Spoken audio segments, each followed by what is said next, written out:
Okay. Alright, so hello YouTube, this is Kiver, Is today for ability tier list. I don't think I've seen that many of them. But let's start out. First of all, I'm gonna start with Inquisitance. I think Inquisitance is great.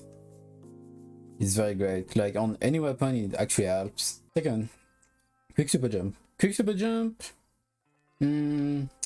It would be great or decent. It's one of these two. It's great at escaping situations if you're being chased, but it can also be replaced by just having a good positioning. If you have a good positioning, you in most cases you don't need quick super jump. But quick super jump, it allows you to play a bit more aggressive and then jump out to your base quicker. So I would still put it in great, but the one sub only, not more. MPU, I don't think I need to say more about it. Great, of course. Damage up, which is why a lot of people complain about. Mostly just use it for damage up or accuracy. Haunt. I think I wouldn't recommend to use it. Because, except if you are in a lobby where someone is so much stronger than you and they keep killing you, if you have this ability, you will see them coming from miles away, so it can help in solo queue. But in competitive, even in solo queue rank, league, turf, you mostly don't even need it. It's the same as, what is it? Thermoink, like same thing. But Thermoink is not useful at all. You have so much better options. First, if someone is damaged, you can see them on the minimap. Second, you have ink mine that are better to do the job. Third, you have points also, and fourth, you have beacon. Tenacity, sorry. Tenacity, no, do not. Why? You need your teammates not to be alive in order to make it work. Why would you wait for your teammates to die for that? Except if they are quick respawn, you have 12 your teammates, 2 slayers who have quick respawn, then I can see why you would go Thermalink. But in most cases, you would prefer using charge up. So yeah, tenacity is I do not recommend. But so yeah, like I did a comparison for tenacity, charge up, I would put it in great. You can always get away with it. No, I would say if you have a weapon at 180 points, like 52 for example, and it paints decently, I don't think you need it. 180 points it's not much. Job puller, it's really decent or situational. But I think I will put it in situational.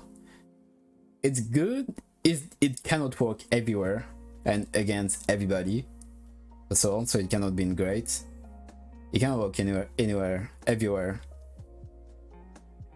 Wouldn't put it in decent. Situational. It's good on weapons that have inkjets. When they land from the inkjet, they just hold and they have a boost for 3 seconds, which you actually don't see it, so it's not noticeable.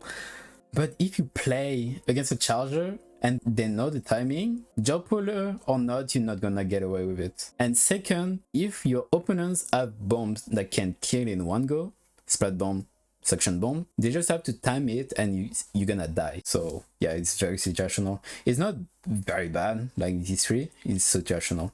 Doubler ink ability or whatever it's called. I don't think that's bad as them. There's some very, very specific case when it can actually work. You want 2 subs of multiple abilities. 2 subs of run, you want 2 subs of swim, 2 subs of charge up. I think this ability can help, but it's very, very specific.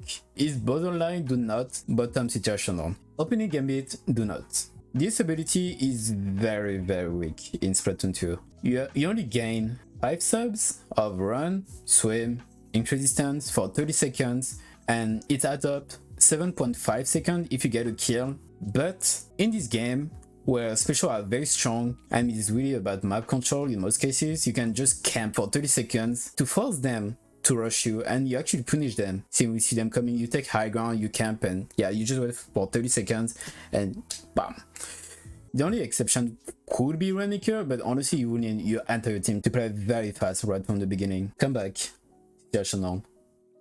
The only reason why I don't put it in Descent and I keep it in Situational is because you have to die. Like sure, you get one main of Charge Up, one main of Swim, Run Speed, Ink Server Sub, Ink Recovery, and Ink Server main, one main, but you have to die. It's a great ability, but the condition to make it work, to make it activate is not the best. Bomb Defense, I think it's great. One sub of Bomb Defense is always good. You can survive to some bubbles combo, even if there's a new trick now, but yeah, in most cases you can survive to bubble pop, to 2 bubbles, to 2 injet shots, because you have to remember 1 indirect from injet close by is 50 damage. 50 plus 50, 100, so you die. But if you have one save of bomb defense, it's no longer gonna be 100. There are some other cases, but you know, it's already useful. Ink Server Sub, Ink Server Main, Ink Recovery, I will put them all together. Situational. In general, you have to put a lot of them to make them work or be noticeable in the game. Which is why instead of using Ink Server Sub, Ink Server Main, and Ink Recovery, people would just go for Logic Default. Logic Default gives you 8 subs of these 3. 8 subs or 2.4, 2 main, 4 subs of each, which is a lot. Like in the last 30 seconds, or if your opponent's below 50 points, yeah, it starts activating. Ninja Squid is decent, especially slaying weapons or short range weapons, sorry. Flash, Sploosh, even Tentatek, he can walk, you know, to get close to your opponent is useful. And if you have Swim, which I consider great, it's a good combo. If you're on Ninja Squid and you have the opportunity to put a lot of Swim, go for it. Especially on Carbon and Splash, is very good with it. And Swim, of course, it gets away with everything, like literally everything. You can put Swim on any weapon, literally. Object Shredder, decent. It's good against some specials, breaking armors in one go, popping Bowler faster, Booyah Bomb, Quick Respawn. In Splatoon 1, it will be strap God tier. But in Splatoon 2, it's very situational. Very, very situational. Because compared to Splatoon 1, in Splatoon 2, you have to die before it activates. You have to die twice in a row, pretty much, in order to make it activate. In Splatoon 1, it was activating every single time. That's why it was God tier. But yeah, Splatoon 2 is too situational. Like dying twice before it activates is hard. Of course, you can die once and then you trade and it's gonna activate. But it's very situational. I would say it would be decent if you had 2 Slayers in your team using Quick Respawn at the same time, a lot of Quick Respawn. But this strategy easily gets countered by map control, damage up weapons and bombs. So yeah, these 2 are, in my opinion, countering Quick Respawn in this game. Respawn Punisher, I wouldn't recommend it. It's way too situational to do much. It's only what, 1 second? Like it adds 1 second if you don't have Quick Respawn. And even if someone has Quick Respawn, it doesn't cancel it too much. So yeah, I wouldn't recommend it, not gonna lie. And on the top of that, you lose a lot of your special if you die. So I definitely wouldn't recommend Respawn Punisher, even for chargers. Because I know like a lot of chargers like using this ability sometimes, especially when they have a single run speed. Situational because it doesn't work on every weapon. Not every weapon has the same numbers for run speed, firing. It's very good on Splatlings, and you don't really need anything else. And on L3 Nozonos, it also works for the mobility, strafing, etc. It's very good for both. There are some other exceptions, but yeah, you get it. It's very situational. It depends on the weapon and the map. It can work on hotel with the bridge. I mean both bridge on left and right. On Shellendorf, on the roof. Special saver. On any weapon, one sum of special saver is actually useful. But the reason why I don't think it's great is because you have to die to make it activate compared to charge up. When you can always stay alive, it's always gonna be the same number. I don't think it's below comeback. Because if you save a lot of your special with one sum, it's 65 or 66% of your special instead of 50, it's a lot. It's like 20 points also. Special power-up. Situational. There aren't many cases where I actually think special saver is that useful, except for bubbles to make them bigger, and so the radius is bigger. For inkjet, for the radius as well. I wouldn't use it for bomb rush because it's only the duration and you don't get much value from it. It used to be very impactful with Stingray, but it got nerfed and is no longer needed in my opinion.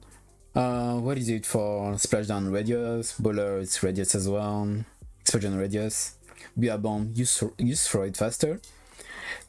Yeah, sometimes you will see me using it in solo queue because I don't trust my teammates to beat me, so I'm just gonna wear this ability when I use 52 in solo queue only. The jump, decent. Just on some cases, well, honestly, stay jump, you can always get away with it. Always. On any map you can get away. Nah, yeah, I would put stay jump in great. Just if you face a very good player, I mean, I'm not gonna say very good. If you meet a player who look often at the sky, they will see you. It doesn't matter if you have stay jump or not, they will see you and they can predict where you're gonna land. But yeah, you need to play the game a lot before getting used to this strategy. But yeah, if you don't play that kind of player, which is honestly 0.1% of competitive players even, yeah, you can get away with 24/7. And sub power up, situational. It's a great ability if you have a burst bomb because it increases the velocity of your throw and the range of it as well. I always recommend to have sub power up if you're running a burst bomb weapon. And yeah, that's it.